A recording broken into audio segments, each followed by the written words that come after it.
Good morning. Welcome to Developing Story. My name is Oduayo Sawyer.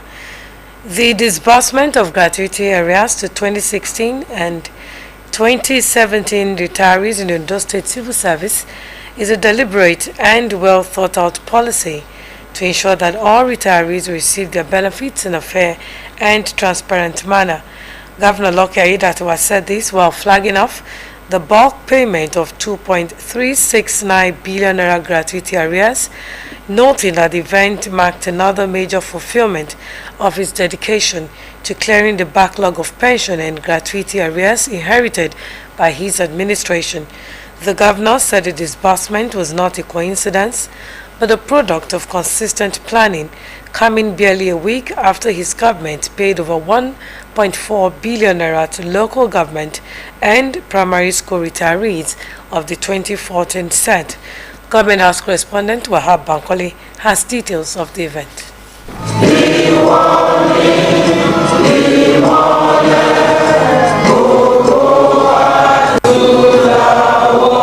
It was hope realized and prayers answered for the 2016 and 2017 retirees in the Ondo State Civil Service as the state governor, Lucky Aiyedatiwa, flagged off the payment of their gratuity arrears. The event at the Koko Conference Hall of the governor's office in Akure marked a significant step by the Aiyedatiwa administration towards promoting the wellness and well-being of senior citizens in the state. Permanent Secretary of the State Pension Transitional Department, Bumi Alade, lauded the governor for prioritizing retirees' welfare despite numerous development projects competing for funds. Your Excellency, you are appreciated for keeping alive the hopes and aspirations of the retirees in other states, with specific reference to prompt payment of their monthly pensions and release of funds to offset arrears of gratuity. Governor Aiyedatiwa, while congratulating the beneficiaries, described the exercise a continuation of a deliberate and well thought out policy to ensure that all retirees receive their benefit in a fair and transparent manner. The governor said the disbursement was not a coincidence, but a product of consistent planning, coming barely a week after his government paid over 1.4 billion naira to local government and primary school retirees of the 2014 set. This is not just a coincidence of an administrative function.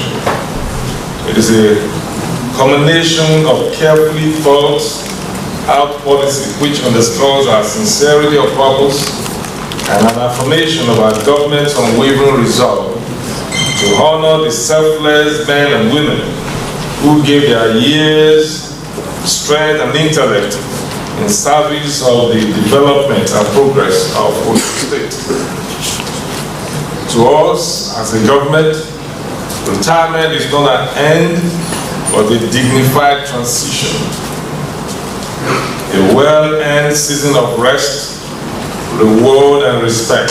Aiyedatiwa explained that administration adopted the year of exit method as the sole criterion for gratuity qualification to eliminate bias and confusion in the process, noting that retirement is not an end, but a dignified transition that deserves honor, fairness, and respect. Reaffirming his government's commitment to the welfare of pensioners, the governor highlighted other welfare strides of his administration, including the payment of 2.236 billion naira to 2015 retirees, a 30,000 naira monthly allowance for pensioners as fuel subsidy support, installation of solar-powered streetlights and road beautification, digital infrastructure investment, the Odatiwa metering program, which has installed over 15,000 meters in less than a year. We have therefore adopted the year of exit from the public service as a singular condition for qualification, thereby eliminating ambiguity and ensuring that every retiree receives what is rightfully his or hers without let or hindrance, affection, or ill will. Let me assure you all that our administration remains resolutely committed to building and sustaining a legacy of compassion, fairness, and accountability.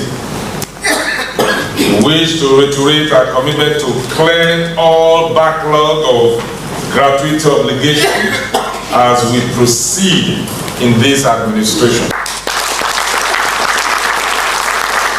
The governor said the establishment of the State Senior Secondary Education Board is part of ongoing efforts to promote education development and urge retirees to enroll in the state health insurance scheme for accessible health care. Some of the beneficiaries commended the governor for changing their narratives for better and reaffirmed their support for the success of his administration. We pray for him to succeed, and we will stand by him because it's good to support what is good.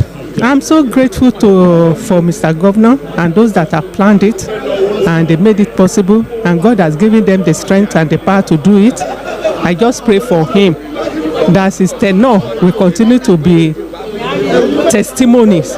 This is the first time in the history of the state that government will offset gratuities of 2 years at a go. Wahab Bankole, Osrc News.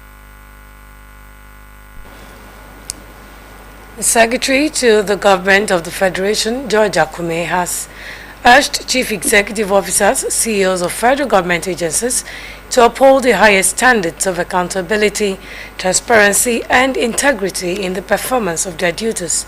Akume stressed that leadership in the public service was a sacred trust exercised on behalf of the Nigerian people. He made the assertions at the opening ceremony of the 13th cohort of the mandatory training program MTP for Chief Executive Officers of federal agencies held in Badagry. Akume reminded the participants that as chief executives, they were the point of contact between government and citizens, stressing that their agencies' responsiveness, efficiency, and quality of service shape public perception of government performance. He emphasized the 8 presidential priorities under the Renewed Hope Agenda and establishment of the Policy Coordination Office to ensure alignment with measurable outcomes. He said the CEO's performance contracts in key result areas were designed to translate government policies into tangible benefits for Nigerians.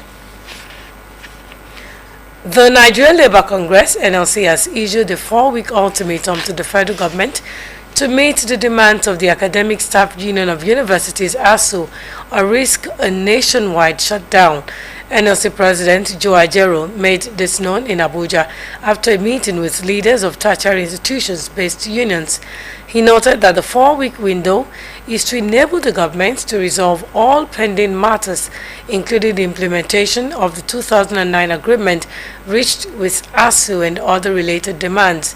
Addressing journalists at the Labour House alongside national leaders of educational unions, Ajero warned that failure to act within the stipulated period would leave the NLC with no option but to embark on an indefinite strike. According to him, the indefinite strike action is in solidarity with its educational unions, and said if the government continues to take labor for granted, they will have no choice but to shut down the country.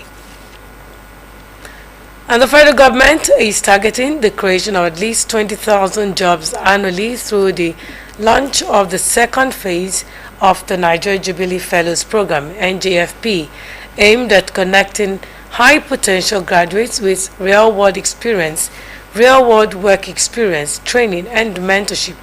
The initiative was unveiled at the Presidential Villa in Abuja during the inauguration of the NJFP 2.0 Project Steering Committee, presided over by President Kashim Shettima. Vice President Shettima noted that the goal of the NJFP is to bridge the transition gap between learning and earning for thousands of young graduates with the required education but no job opportunity. And that's it on Developing Story. Thank you so much for watching. Good morning. Go.